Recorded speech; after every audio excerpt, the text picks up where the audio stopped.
Assalamualaikum warahmatullahi wabarakatuh. Nama saya Bayu Ibrahim dengan NIM 2116 020015 dari Prodi Manajemen Perbankan Syariah dengan dosen pengampu yaitu Bapak Dr. Lukmanul Hakim MAG dan Bapak Rahmat Riyadi MAG untuk memenuhi tugas UTS mata kuliah pengantar studi pemikiran Islam.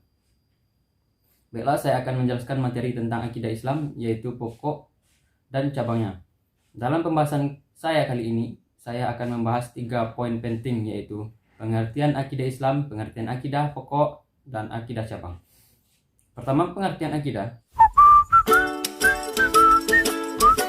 Secara etimologis atau tatanan bahasa Arab, akidah berasal dari kata akada yakidu uqdatan akidatan, yaitu diambil dari bentuk masdarnya yang artinya simpul, ikatan atau perjanjian. Jadi akidah adalah keyakinan yang tersimpul kuat di dalam hati bersifat mengikat dan mengandung perjanjian. Sedangkan menurut istilah kitab-kitab tauhid pada umumnya, akidah adalah suatu perkara pokok atau dasar keyakinan yang para ahli Islam meyakini akan kebenarannya dan harus dipegang teguh oleh orang yang mempercayainya. Namun ada beberapa pendapat ulama tentang pengertian akidah.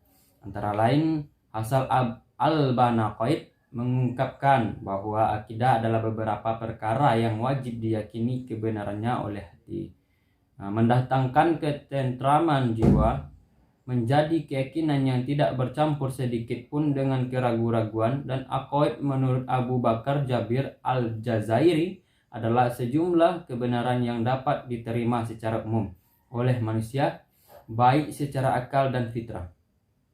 Kebenaran itu dipatrikan oleh manusia di dalam hati serta diyakini kesohihannya dan keberadaannya secara pasti.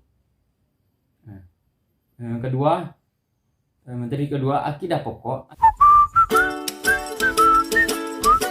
Akidah pokok dalam kitab tauhid Jawahirul Kalamiyah disebut juga dengan Hukum akidah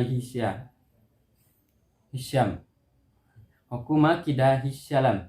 Namun ada juga mengartikan akidah pokok itu akidah umat Islam yang masih terpelihara dan masih murni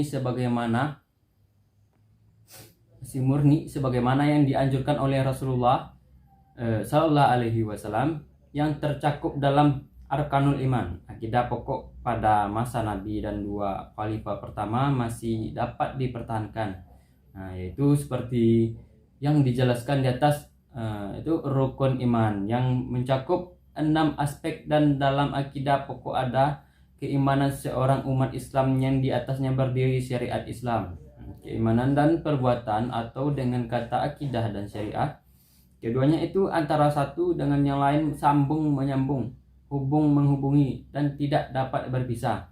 Yang satu dengan yang lainnya, keduanya adalah sebagai buah dengan pohonnya. Sebagai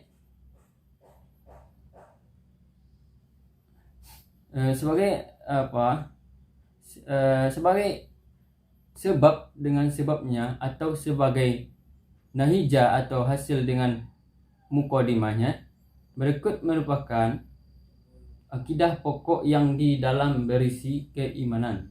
Pertama itu ma'rifat atau iman kepada Allah, yaitu meyakini bahwa sesungguhnya Allah itu mempunyai atau persifatan dengan semua kesempurnaan dan dihindarkan atau tidak sama sekali ada sifat muksyun pada zat Allah. Selain itu kita harus ma'rifat dengan nama-namanya yang mulia dan sifat-sifatnya yang tinggi, juga ma'rifat dengan bukti-bukti wujud atau adanya serta kenyataan sifat keagungannya dalam alam semesta atau dunia ini. Yang kedua, iman kepada malaikat-malaikat Allah dalam aspek yang nomor 2 ini, dan 2 kitab tauhid berbeda penjelasannya. Ada di sini pengertiannya. Satu, kitab Jawahirul Kalamiyah dijelaskan aspek dari akidah pokok nomor 2 ini adalah iman ma'rifat kepada malaikat-malaikat Allah. Yang kedua itu juga ada kitab Aqidatul Islam, dijelaskan aspek nomor 2 adalah iman atau ma'rifat dengan alam yang ada di balik alam semesta ini, yakni alam yang tidak dapat dilihat. Demikian pula kekuatan-kekuatan kebaikan yang terkandung di dalamnya, yakni yang berbentuk malaikat. Juga kekuatan-kekuatan jahat yang berbentuk iblis dan sekalian tentaranya dari golongan syaitan. Iman atau marifat kepada kitab-kitab yakni meyakini bahwa Allah menurunkan beberapa kitab kepada para nabi yang di dalamnya menjelaskan atau berisi perintahnya serta larangannya, dan mempunyai peran sebagai batas untuk mengetahui antara yang hak dan yang batil, yang baik dan yang jelek, yang halal dan yang haram, juga antara yang bagus dan yang buruk. 4. Makrifat dengan nabi-nabi serta rasulnya, yakni kita hendaknya meyakini bahwasanya Allah memiliki para utusan yang diurusnya sebagai wujud rasa sayang dan keutamaannya. Tujuannya agar para utusan tersebut memberi kabar gembira akan datangnya pahala bagi orang yang berbuat baik, dan sebagai pemberi peringatan akan datangnya siksa kepada orang berbuat dosa. Selain itu juga agar para utusan tersebut memberi penjelasan atas permasalahan agama dan dunia serta memberi sesuatu yang bermanfaat bagi manusia agar memperoleh derajat yang mulia. 5. Iman atau makrifat kepada hari akhir, yaitu hari yang sangat dahsyat sampai-sampai anak kecil menjadi berubah rambutnya. Manusia di hari itu bangkit dari kuburnya, dan mereka berkumpul di satu tempat untuk berproses hisab atau penghitungan amal. Kemudian akhirnya mereka akan ditentukan apakah akan penuh kenikmatan, itu surga, ataukah penuh siksaan, itu neraka. 6. Iman atau makrifat kepada qadar-qadar, yaitu hendaknya kita meyakini bahwasanya seluruh perbuatan manusia, baik yang membutuhkan usaha yaitu ikhtiari seperti berdiri, duduk, makan dan minum, maupun tanpa usaha itu iltitori seperti jatuh, semua itu terjadi karena kehendak Allah Subhanahu wa taala dan ketentuan takdir.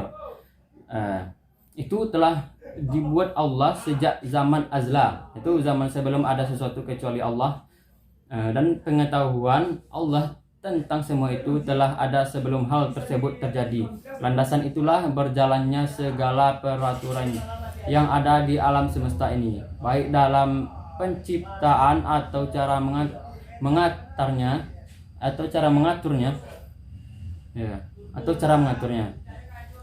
Materi selanjutnya adalah akidah cabang.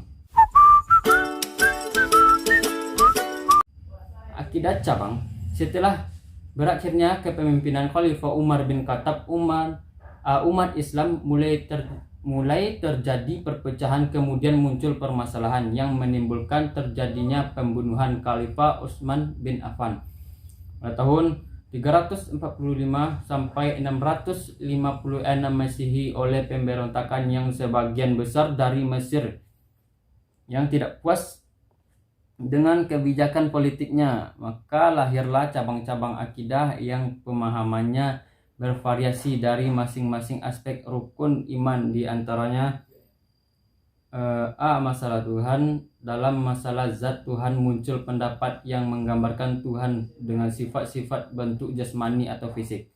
Sedangkan dalam masalah sifat Tuhan juga muncul persoalan apakah Tuhan itu mempunyai sifat atau tidak. Masalah kitab-kitab permasalahan yang dikhtilafkan di kalangan orang Islam ialah apakah Al-Quran itu qadim atau kekal, atau hadis itu baru. Golongan Asy'ariyah dan Maturidiyah berpendapat bahwa Al-Quran adalah qadim, bukan makhluk atau diciptakannya. Sedangkan pendapat yang lain mengatakan bahwa Al-Quran tidak qadim karena Al-Quran itu makhluk diciptakan. Masalah Nabi dan Rasul, masalah yang masih diperselisihkan dalam kaitannya dengan iman kepada para Nabi dan Rasul adalah mengenai jumlahnya. Hanya Allah yang mengetahui jumlahnya. Sebagian ulama mengatakan bahwa jumlah seluruhnya adalah 124.000 orang. Dari jumlah itu yang diangkat menjadi Rasul sebanyak 313 orang, Masalah hari kiamat. Para ulama telah sepakat dalam masalah adanya hari kiamat dan hal-hal yang terjadi di dalamnya. Hanya saja mereka ikhtilaf tentang apa yang akan dibangkitkan. Ada yang berpendapat bahwa yang akan dibangkitkan meliputi jasmani dan rohani, dan pendapat kedua mengatakan bahwa yang dibangkitkan adalah rohnya saja. Masalah takdir. Dalam masalah takdir, orang Islam sepakat perlunya meyakini adanya ketentuan Allah yang berlaku bagi semua makhluk yang ada di alam semesta ini. Namun berbeda dalam memahami dan mempraktekannya. Sekian materi dari saya. Mungkin segitu saja. Jika ada salah dalam penyampaian materinya, saya mohon maaf. Assalamualaikum warahmatullahi wabarakatuh.